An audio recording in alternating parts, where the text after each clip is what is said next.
My name's Harry Callaghan. I was born in Dungutty country, but I also have connections to Gumbaynggirr, Biripi and Warramai. My mum and dad split up when I was young, and that sort of took its toll. We went to live with Nan and Pop, and did my own thing.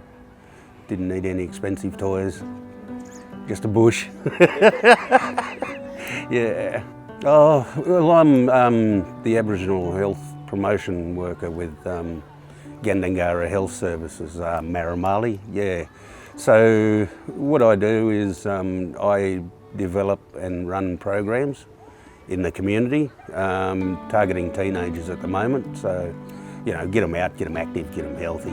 Yeah. Separation from my wife years ago sort of took its toll, and I didn't understand, and so I went and got help, and then that's when I was diagnosed with depression.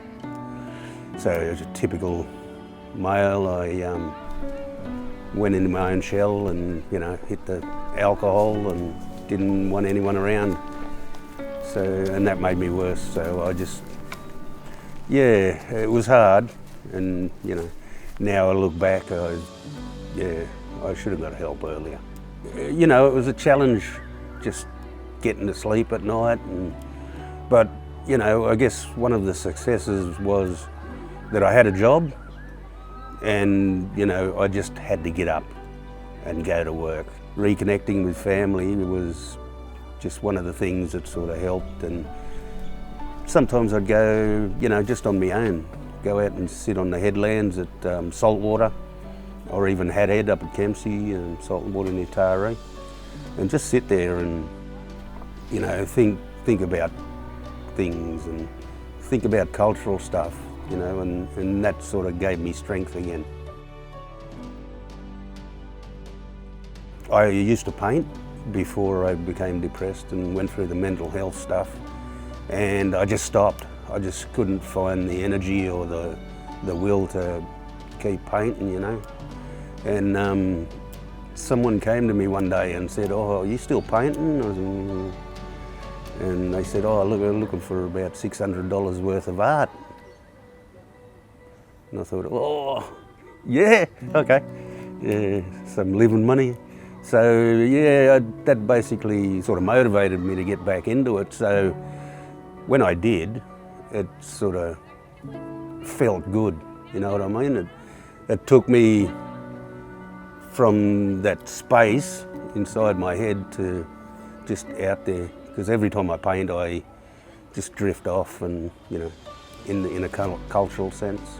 I think culture plays a major part in recovery from mental illness, and if you're reaching out for your culture and it's there and you know what it is and you know what it's all about, I think that provides that comfort zone. I think mental health is just about not understanding and your emotions and your feelings, and it's not about not understanding, but it's all about not sort of noticing what's going on, and people don't recognise the signs, and that's the sad thing, Oh, look, there's counsellors in basically every AMS, down with our clinic, Gandangara, Tharawal, and that just sort of gives you that comfort zone, like the cultural comfort zone that, because you're in an Aboriginal organisation and you're culturally safe and confident to go in there. We have a counsellor down where I work, and she's awesome. But any GP could refer you to a counsellor or a psychologist. Yeah. So, you know, go to your GP. If you feel something's wrong, go to your GP and, you know, they'll set you on the right path.